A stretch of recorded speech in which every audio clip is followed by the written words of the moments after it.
Okay, welcome back to episode 5 of A to a Do. Last episode, we saw bullying on a level that was rough. It was rough to watch. Xiao learned some English from a couple of students or adults, whatever they happen to be, in the orchestra. And they taught him incorrect English words. Incorrect English words. And so everyone laughed at him. Our poor, sad gentleman. So now we're getting his life story. He's drawing us pictures to tell us what happened to him. So let's see. I don't know whether or not I will have to make up a story in my mind, because he's speaking Chinese. So he was once a happy boy, short-swearing boy, with what I can assume is a conductor's baton, but might be something else. He loved music and conducting it. In fact, it wasn't even his best talent. Animating pictures on scraps of paper was his talent, obviously, because the musical notes are coming in and out. And her dad loved him, people loved him, somebody loved him. Oh no, kids laughed at him because he wears glasses, shorts, and waves around sticks. And so he was sad, because people are mean. People are so mean. I don't want people to be mean to you, Yao. So he was alone. But he was happy when he was playing music.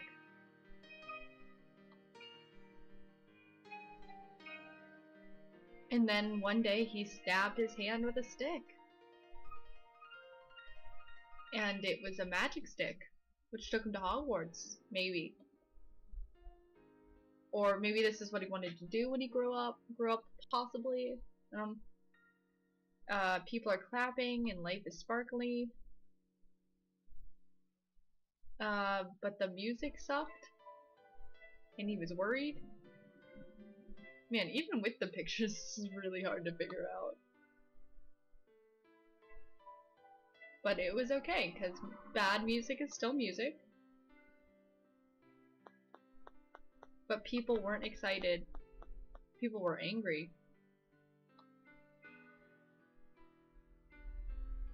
And he was confused. And I'm guessing alone again.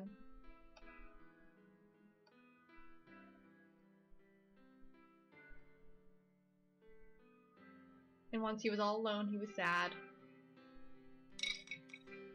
As Xiao finishes his story, he lets the pen fall with a clatter. Then he lays his head down on the papers, looking even more tired than before. It's obvious he's done talking.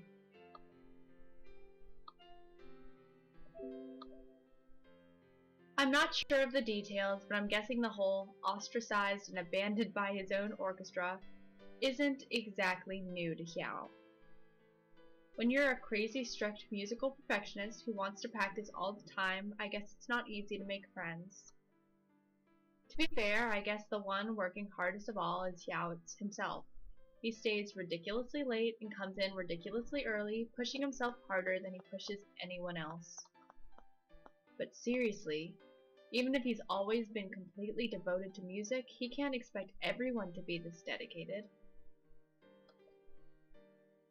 If you don't want to be abandoned by your orchestra now, then why don't you soften your approach? Meno rigoroso. People would like you better if you weren't so demanding. Tempo rubato. Just let them do their own thing. Head still down, Yao holds up 2 fingers, then points at the clock. 2 hours? No, 2 months. We have less than 2 months left before the Valentine's Day concert. I get it now. At this point, there's no time to slack off or go easy on anyone.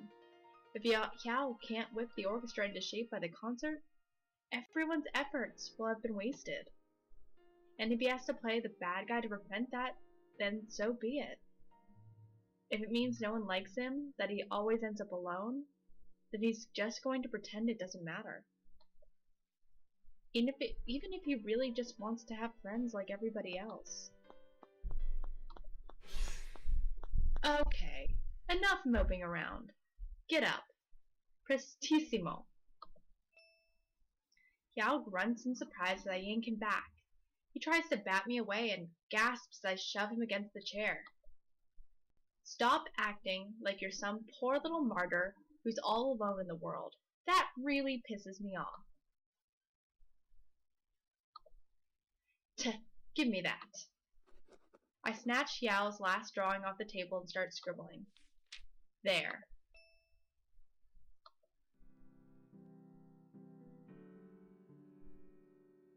See? You're not alone. Oh. Look at Sonic the Hedgehog came to make his day better. As Sonic does, because you just gotta go fast. You won't be alone as long as I'm here. Hand trembling, Yao runs his fingers over the paper. When he turns to me, I finally see it. His first real smile for me. It nearly takes my breath away. Okay. I thought his first real smile was when she brought him the sheet music. Or said that she wanted to work on the set, but apparently that wasn't a real smile. Maybe he has many different facets of smiles. Heck, you couldn't get rid of me if you tried. To my surprise, Yao reaches over and lays his hand over my own. I can feel the heat of his skin even through my bandages. Maybe my cheeks are turning a bit red too, but I ignore them for now. Hey, why don't I help with your English for a change? Expression darkening, Kiao shakes his head. Maybe he's afraid I'll also trick him, so he'll sound stupid speaking English in front of everyone again. I guess I can relate to that. After all, I haven't spoken more than a word of Chinese at a time, ever since my father's students from Beijing made fun of my accent. No one wants to sound like a joke, especially when all you're trying to do is make yourself understood. Sometimes, though, you'll never be understood if you don't take a risk. I guess you can teach me Chinese too if you want. Oh, compromise. Learning. Zhongwen. Chinese. Me. So yeah, if I screw you over, you can do the same right back. Wink wink, nudge nudge, lush. A devilish smirk spreads over Yao's face. No. He's asking me how to say Lianzi in English, isn't he? Figures. Yao repeats the word several times once I tell him, smirk broadening all the while. I hope I haven't inadvertently created a monster. Oh, that percussionist is gonna get his comeuppance. Here, let me show you a more useful word. What is it? What's the word? Bird? Bird's the word? Friend. Aww. More than friend? We teach him that word? By the next time the orchestra meets, I'm kind of regretting telling Yao the word for practice. He starts abusing it right off the bat, grinning in self-satisfaction at everyone's surprise. Some people, of course, are less than thrilled with Yao's newly expanded vocabulary. Okay, which one of you spoil sports told him how to say practice for real? That would be me. That was probably the last thing anyone expected to hear. As I get to my feet, all eyes in the room swerve in my direction. Let me tell you pansies something. There are less than 2 months left until the concert, and you all still suck. That's not. Especially you, drummer boy. Why else do you think Yao's always picking on you? You've been screwing up everyone else with your lousy beats since day one. The percussionist backs off, visibly cowed, as the rest of the ensemble looks at him angrily. Okay, I'll admit you guys suck slightly less than before. You want to know why? It's because of this guy. I point at Yao, who cocks his head in confusion. I'd enjoy telling each of you how much you suck in excruciating detail. In case you haven't figured it out, that's because I'm not a very nice person. Yao doesn't do that. He doesn't tear you down, doesn't laugh in your face, doesn't pick on you for no good reason. He tells you to practice because he actually wants you to get better. But then, he's only one guy. There's no way he can fix everything on his own. So the only way you guys are going to get any better is if all of you, do something about it. But all the hours of practice he assigns. It's just impossible for people like us. I roll my eyes at this. Guys, come on. If it's possible for a total slacker like me to get their crap together, then anything's possible. The orchestra members look anxiously at one another. Then, just when I think they're going to argue some more, they actually begin to laugh. This time, though, their laughter sounds much more cheerful and good-natured. Encouraged, I go on. Plus, Yao's treating everyone to dim sum this weekend if all the practices go well. Isn't that right, Yao? In all honesty, Yao probably doesn't understand what I've signed him up for, but he nods anyway. I don't think he'll mind, though, given how hopeful he looks when everybody cheers. See, I told you he wasn't so bad. Even Mr. Song never treated us before. Oh, well, he may be a demon robot ghost, but at least he's a friendly demon robot ghost. Huh, I knew they could be won over through their stomachs. As he looks around the now enthusiastic room, Yao's eyes meet mine. I flash him a brief smile and gesture to the people around us. Friends, Piang Yu. And there it is, the second time Yao's genuinely smiled for me. I think I could get used to this.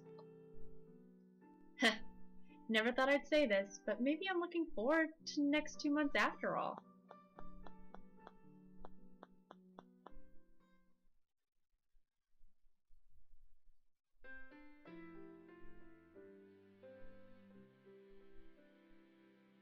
Is that gonna be me?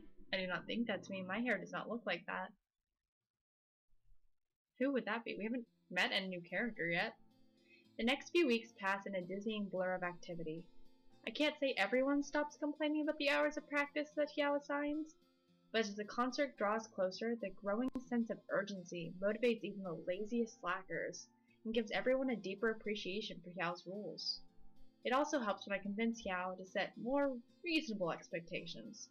We end up axing the final song from the set list, for instance, so we can ensure the others are literally pitch perfect.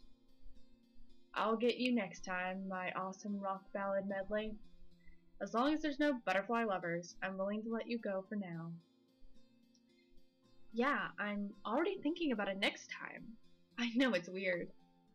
Not too long ago, I would have been happy to take my father's money and run. Now I'm daydreaming about how much of that money to spend on symphonic metal or Japanese soundtrack scores. The other thing I'll never admit is that I look forward not only to orchestra practices, but also to my nightly English-Chinese lessons with Hao. As I expected, Yao is a very strict teacher. He yells if I don't finish every page of homework he assigns, and steals my snacks if I eat while he's talking. But he never laughs at my mistakes.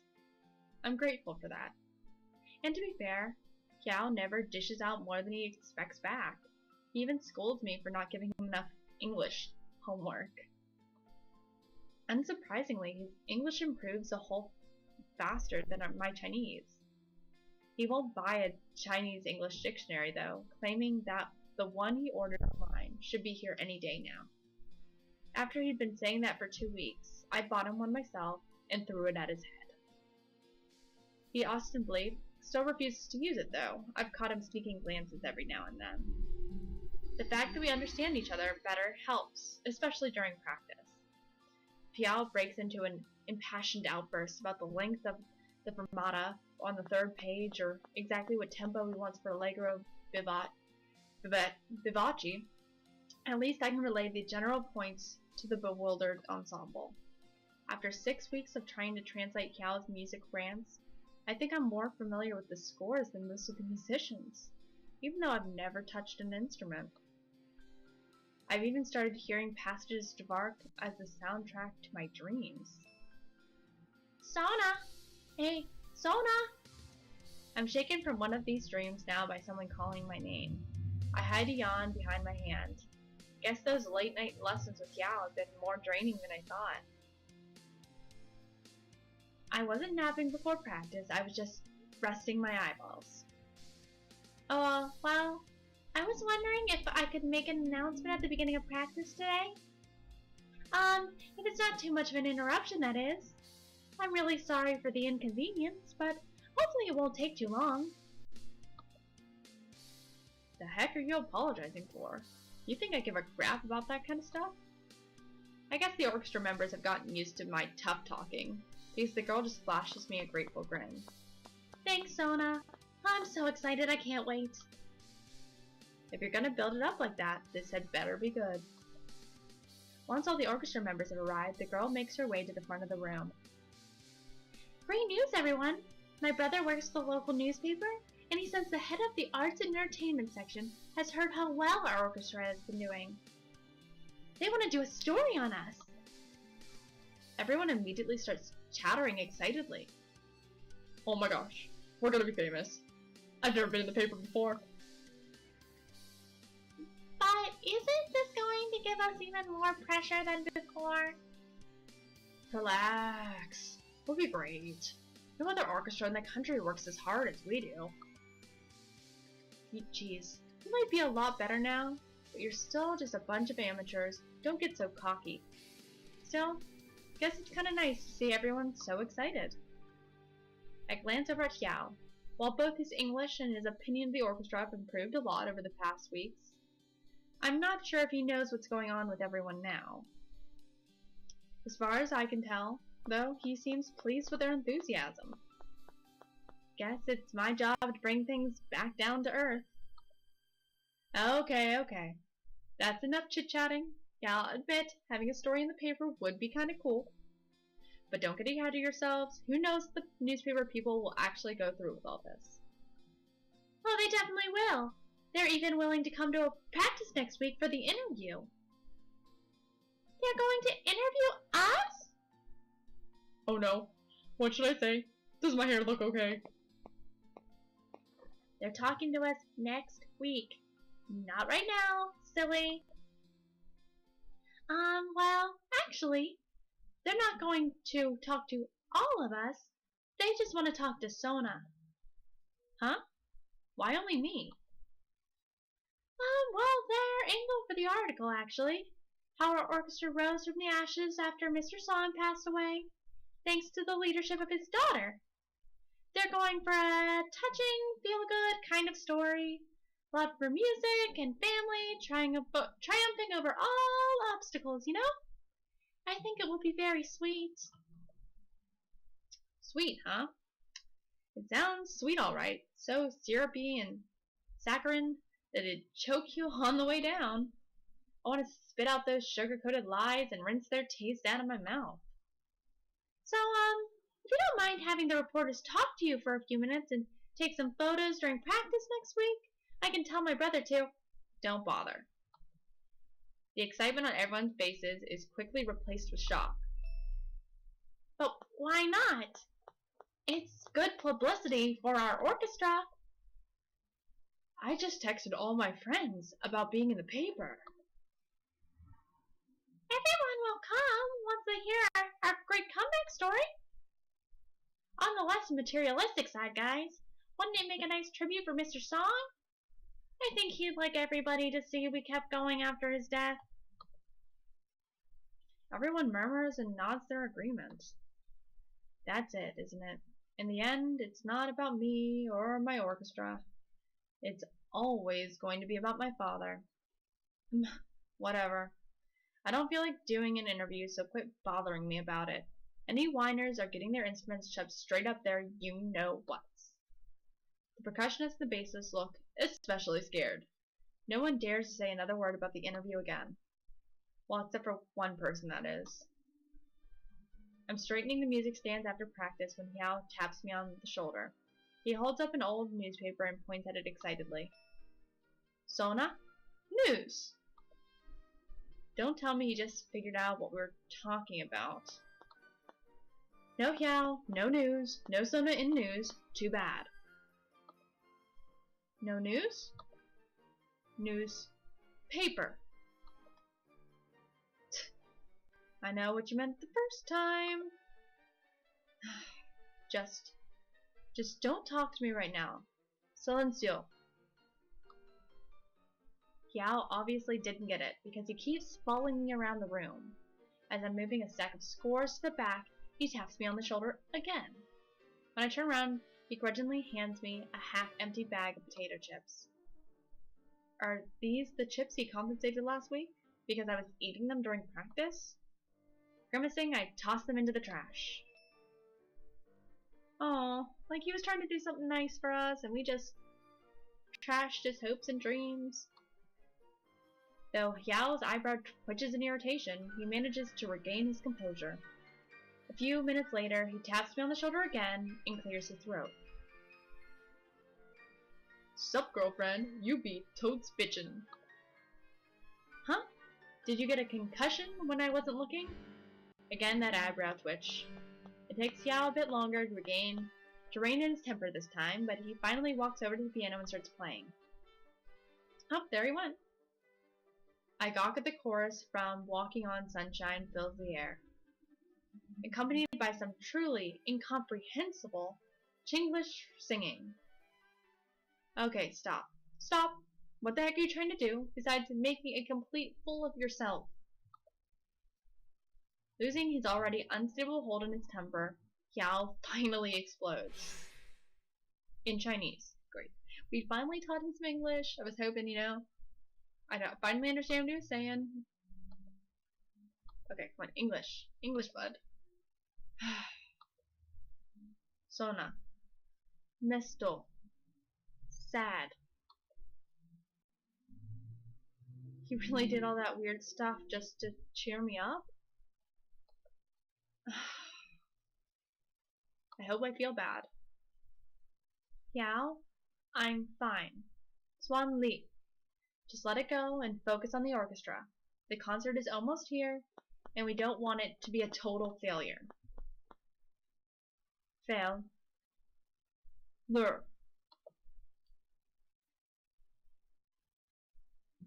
To my surprise, Yao starts over to the conductor's podium and returns with the framed picture of him and my father. The same picture I tore to shreds the first time I met him.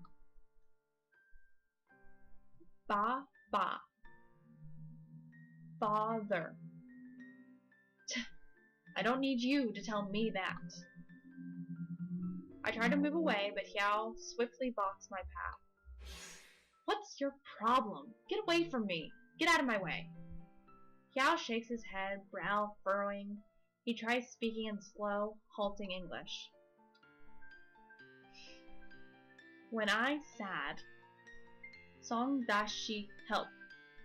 Song da shi bring new persons, new music. Then I no sad, no more. So after Yao's old orchestra left him, my father was the one who helped him find work again? Guess that's why Yao's so devoted to him. Song da shi, good person, Sona. Good person. Sona no fail, Song da shi. Is that really what you think? That my father would never be disappointed in me as long as I tried my hardest? A for effort, gold stars all around? I doubt Yao can keep up with what I'm yelling, but I'm too angry to care. I don't want to hear that from you. A genius like you wouldn't disappoint anyone. It's no wonder you and my father were buddies. You're exactly like him. And me? I am, and always will be, the exact opposite. Door flies out with a bang and as I kick it open. And that's how you make an exit. I'm just gonna go around kicking open doors. Yao runs out after me, but I'm not having any of it. Swerving around, I pin him roughly against the wall. Gasping, Yao struggles to push me off, but I only press against him harder. His glasses hit the ground with a clatter. Don't follow me this time. Go home. Hui Jia. If I see your face again, I'm going to punch it in. Not a good place for us. As I release Yao and start walking away, I hear his voice again. Sona. Though I tell myself not to, I turn around just for a second. Yao is standing in the middle of the hallway, his normally immaculate hair and clothes in total disarray. He points to me and himself, then extends his hand in an almost pleading gesture. Sona. Peng Yu. Friend. Oh, Jesus. You better go back there. You better hug it out, because friends. Friends forever. BFF. Friend or not, that doesn't mean I'll tell you everything. I slap his hand away and stalk off. This is not bitchin'. Totes not be bitchin'. This time I don't turn back. It's drizzling a little when I leave the practice hall. By the time I reach downtown, I'm trudging through an all-out downpour. With each step, I feel my waterlogged boots getting heavier and heavier. They slow my breakneck run into a long, arduous slog. Though there are a couple of shops on the side of the street, I pass them without stopping. I need to keep walking, need to keep feeling the rain hitting my skin, need to keep my mind from wandering elsewhere. The street corner where the girl was playing her guitar is deserted. In the back of my mind, I guess I always knew it would be. Though no one is coming out to perform in this weather, I linger all the same. More than anything, I need to hear that music again. Though my fingers are numb with cold, I unconsciously start plucking the strings of a guitar that is no longer there. I stand there in the rain for God knows how long, listlessly playing my imaginary guitar. Bit by bit, something hard builds in my throat. Bit by bit, all the memories I've suppressed begin to trickle back. How many years has it been since then? Since my father smashed my guitar into all those little pieces. At that time, I was still training to be a conductor. My father made me study for hours every day, introduced me to all his colleagues, even paid my way through a prestigious music program when I failed the scholarship exam. I knew I was only mediocre at best, but I bit my tongue and did whatever he told me to. Otherwise, my father would have never talked to me at all. One day I was walking past a pawn shop and that's when I first saw it. My guitar, in all its tarnished, tattered beauty. Even though my closest experience was only the violin, I took that guitar home and played it until I had blisters all over my hands. Despite all my years of classical training, that was the first time I realized that I really did love music. That was the first time in years that I truly felt alive. When I got my first gig playing guitar and writing songs for a local rock band, it was the happiest day of my life. The pay was low and the stage is small, but we poured our hearts into every second of it. Being able to do something I genuinely loved without relying on the crutch of my father's reputation, I couldn't have asked for more. Once my father found out, he was furious. He said the songs I wrote were trash, that my guitar was useless. He couldn't believe that he, the great conductor William Song, had such a worthless failure for a daughter. I couldn't bite my tongue anymore. When I told my father that I didn't want to be a conductor, he rent my guitar to pieces on the kitchen floor. That's when I finally had to admit it. The person I was, or wanted to be, would never be good enough to be William Song's daughter. From the start, I was always going to be his greatest disappointment. After that, I gave up music completely and never spoke to my father again.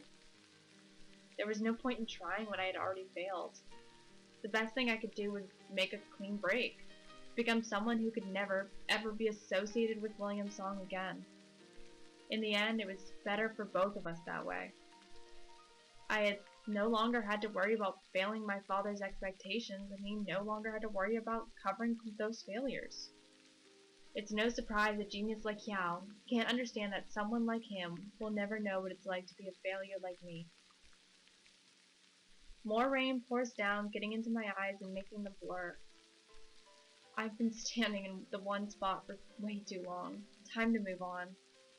As I turn around, though, there's one person blocking the otherwise deserted street. The bottoms of his expensive pants and shoes were caked in mud. Oh, I did say I'd punch him in the face.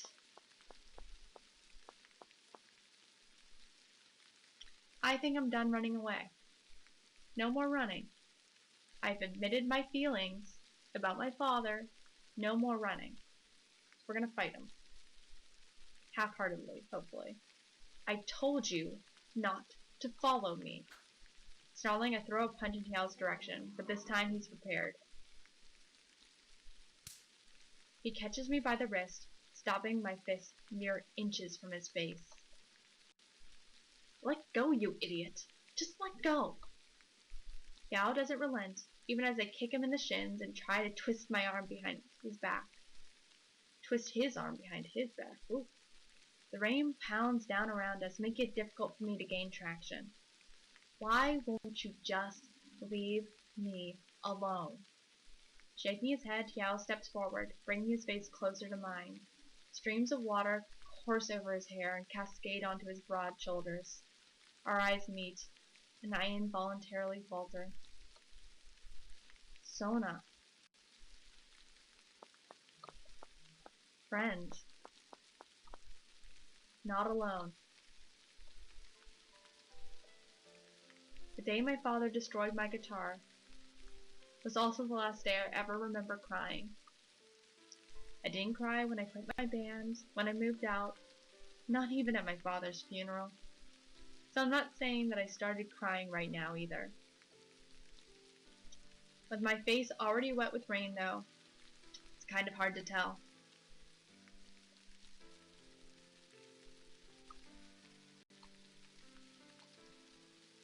Yao wraps his arms around me as I stand there, shivering from head to toe. I've forgotten about trying to punch him now, so I just cling right back. Right now, he's my only source of warmth. De capa al fin, Sona. I've made him do this for me before, so I tell him. I tell him how my earliest memories of my father were that he was never in them. How he'd leave before I woke up for school, and wouldn't return till I was already in bed. How he spent time working after my mother had passed away, and how the only way I saw him was if I pursued music the way he wanted me to. Yao listens without interrupting, even as I tell him how I quit music and refused to return any of my father's calls. Or how I almost didn't go to his funeral because I didn't know what to say at the eulogy. It's only when I wind down, cold, drenched, and exhausted, that Yao finally breaks his silence. Song Da Shi, good teacher. Less good father. Something like that, I guess. But really, it's my fault too. My father was a genius, so he was perfectly fine with all other geniuses like you. I guess he just didn't know how to handle failures like me. Sona no fail. Maybe not to you, but definitely to him. Everything I did was never good enough for him, so I eventually just stopped trying. I still have no idea why he gave me his orchestra, you know. I would have figured he'd expect me to screw it up.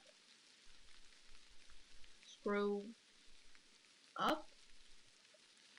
Confused, Xiao points upward with his finger. No, not screw up. Screw up as in fail, disappoint, suck balls. All that not so good stuff. Well, at least with you around, I guess I can't single-handedly turn that concert into a total train wreck. Yao hesitates, probably stuck on processing my son Barage's slaying. I don't wait for him to finish. Well, we better go home before we both catch colds. Oui, Jia. Can't believe I'm the one saying this instead of you, but... No. No fail. Song da shi. No think.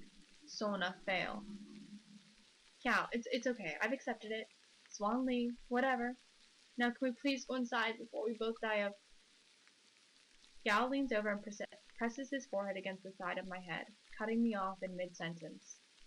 He's so close I can feel his breath tickling my ear. Oh, blushing again. He's so close. Slowly, Yao begins to hum. It doesn't take me much for me to recognize the song he's humming. I would recognize that song anywhere, because I'm the one who wrote it.